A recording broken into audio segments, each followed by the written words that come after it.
तो शुरू करते हैं आज UPSI डे 7। इसके पहले देख लेते हैं क्या किया था मैंने डे 6 में। 30 से 35 तक के स्क्वायर किए थे, 15 से 20 तक के क्यूब, और ये लर्न किए थे। ठीक है। और एक चीज़ हमने लर्न किया था, वॉल्यूम कोन का, स्फीयर का, क्यूबॉइड का, क्यूब का, सिलेंडर का। ठीक है। इसको डेली ऐसे लेके चलेंगे ताकि ये मुझसे बहुत गलती होता है, मिक्स हो जाता है सब एक ही में, लेकिन धीरे धीरे हो जाएगा, क्लियर हो रहा है। ठीक है। और इस पर टाइम डिस्टेंस किए थे हिंदी में 10-10, ये जो करना है तो करना ही है। ठीक। और GK/GS में ये सीरीज़ कंप्लीशन किए थे। ठीक। और इसके बाद दिए थे हम टेस्ट, जिसमें आए थे मेरे 212 नंबर। ठीक है। तो उस हिसाब से अब नया बनाया है।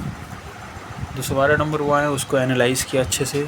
तो ये टॉपिक जो मिले मुझे, मेरा वीक लगा। ठीक है। जैसे हिंदी में ये कुछ टॉपिक्स हैं जो मतलब ये पढ़े तो थे लेकिन दिमाग से उतर जा रहा था, इसी वजह से क्वेश्चन छोड़ना पड़ा।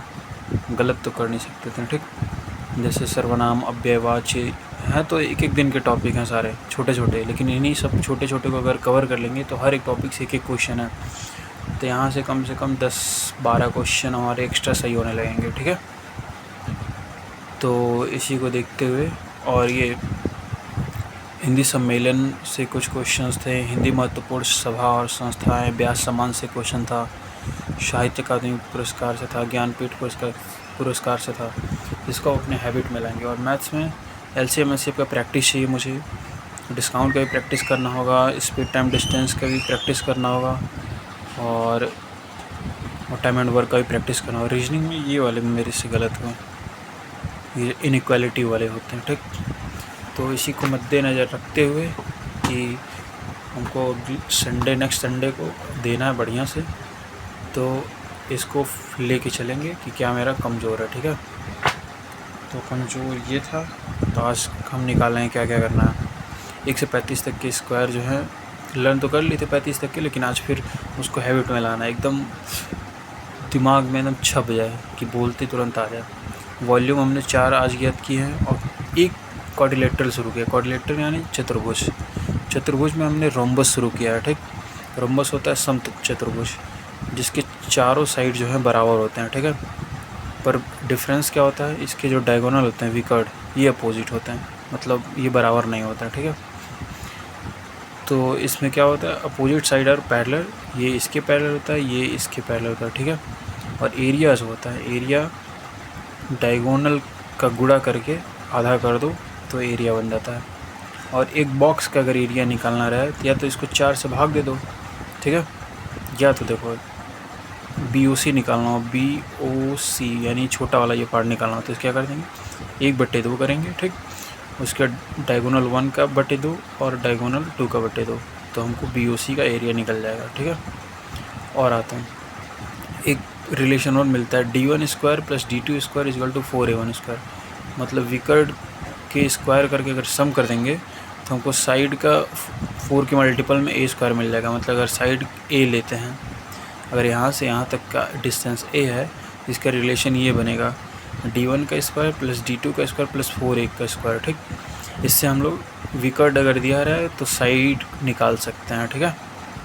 और हिंदी में क्या करेंगे, हिंदी में आज सर्वनाम करेंगे, क्रिया करेंगे, और ये तीनों तो करेंगे ही करेंगे। सर्वनाम क्रिया कैसे भी करके ख़त्म कर देना आज। ठीक है। छोटा छोटा टॉपिक है, क्रिया थोड़ा बड़ा है लेकिन सर्वनाम छोटा है, जहाँ हो पाए, जहाँ तक हो पाए ख़त्म कर देना। ठीक। और प्रॉफिट लॉस का प्रैक्टिस करेंगे, और ट्रेन का कॉन्सेप्ट पढ़ेंगे। ठीक है। और रीजनिंग में सीरीज कंप्लीशन करेंगे। सीरीज कंप्लीशन यानी जैसे पहले देख लो सर्वनाम करने के बाद ये करेंगे। ठीक है। ये सर्वनाम के पेज सारे प्रीवियस ईयर हैं, यूथ कंपटीशन की बुक है ये, यहाँ से हम प्रीवियस ईयर कर लेंगे। और बाकी ये जो है रीजनिंग का है। ठीक। यहाँ से हम करेंगे अपना सीरीज कंप्लीशन। ठीक है। सीरीज कंप्लीशन देखो आप यहाँ पे, सीरीज कंप्लीशन 2 चैप्टर हम लोगों ने कर दिया। Relationship and analogy test, spotting dissimilar, ये भी हो गया। 19 नंबर पेज पे दिया हुआ, 19 नंबर पेज पे चलते हैं, देखते हैं क्या होता है। ये वाले क्वेश्चंस। ठीक है। ये वाले क्वेश्चन सीरीज कंप्लीशन के लगभग 150-200 क्वेश्चन है, इसको कर लेंगे तो मेरा बाटक है वो खुल जाएगा। ठीक है। तो फिर आते हैं, हमने ये सोचा है, देखो क्लास करने से कुछ नहीं होगा, ठीक है। तो हमने ये प्लान बनाया है कि अगर एक दिन में 7 घंटे पढ़ते हैं, ठीक है, पढ़ना तो और पड़ेगा, तो उसमें से 3 घंटे जो हैं केवल प्रैक्टिस के होंगे, ठीक है, जो हाथ से खुद से बैठ के प्रैक्टिस करने हैं, और 4 घंटे कॉन्सेप्ट समझने के लिए, ठीक है, जो कुछ छूटा है मेरा। तो ऐसे करके चलते हैं, ठीक। 3+3:4 का रेशियो लेके चलते हैं। इसको बढ़ाना होगा बढ़ा लेंगे, ठीक, लेकिन 3 घंटे तो डेली प्रैक्टिस करनी ही करनी है। जैसे कैलकुलेशन का हो गया, हिंदी लर्न करना हो गया, ठीक है, ये 3 घंटे के अंदर आएगा। कोई भी चीज़ लर्न करना मेमोरी बेस्ड, जो वहाँ पे ज़्यादा दिमाग लग रहा हो, ये 3 घंटे में आएगा। और जो 4 घंटे है, ठीक, जैसे किसी का लेक्चर हो गया, लेक्चर देखना हो, जैसे हिंदी का लेक्चर हो गया, ऐसे ही तो इसको कर लेंगे, ठीक है। बाकी हम यहाँ से वाक्यांश के लिए 120 तो यहाँ से कर ही रहे हैं, ठीक है। और रही बात उसकी, तो आप कहिएगा ये PDF मैं डाल दूँगा, ठीक है।